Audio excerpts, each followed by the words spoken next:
Okay, here's a quick video about some just rhythm stuff that I'm doing to add emphasis in different parts of the songs, in different parts of a song, just to give you an idea, to really help accomplish the point that you're trying to get across, like especially in really an energetic part of a song. So this is I Know a Name. This is in B flat.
So anyway, kind of goofing around there, but the things to kind of note, like it was pretty sloppy.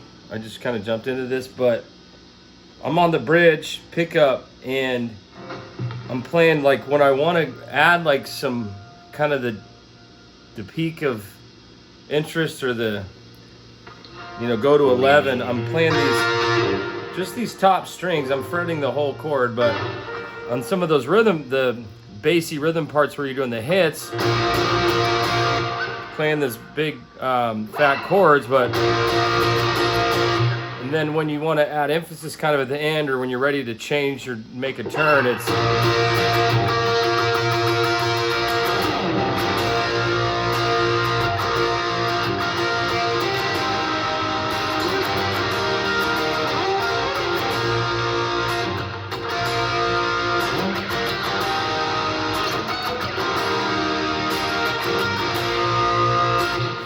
so there's hitting the chord once,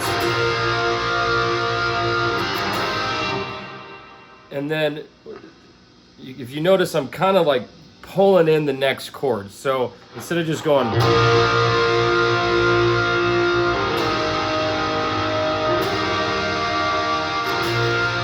you can do that, and there's a place for that, but usually that's like the lowest dynamic of what you're doing. I'm oftentimes muting, but I'm still strumming because I'm trying to communicate something where I'm turning into each new chord where I want to emphasize the chord and I want to bring energy into it, and it sounds more like,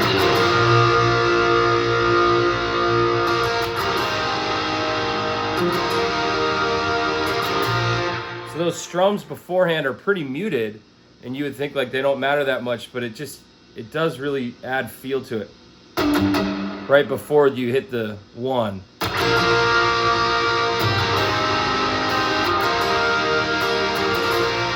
And then these are kind of acoustic tricks, but adding those in beforehand, but that's a little harder to do. But anyway, hopefully that helps. There's a lot you can do with that, and then different chord shapes. That's your biggest, fattest chord, but if you're playing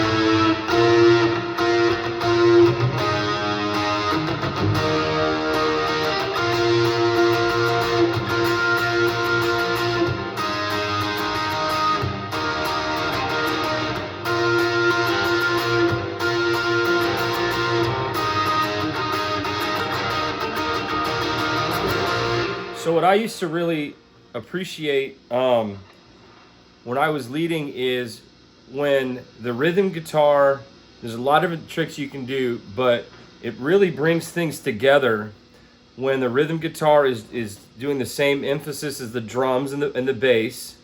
And then also, if it's emphasizing the cadence of what I'm singing, will really help the congregation like come into one spot in unity with what the band's doing, especially with the stuff like dead things come alive, dead things come alive, dead things come alive in the name of Jesus. Dead things come alive, dead things come alive, dead things come alive in the name of Jesus. So anyway, those little things like that are really helpful. And it's something that you can really feel if you're leading it. It's like the whole band is backing up what you're trying to communicate and trying to draw everybody else into in those different parts of the songs. So hopefully that helps.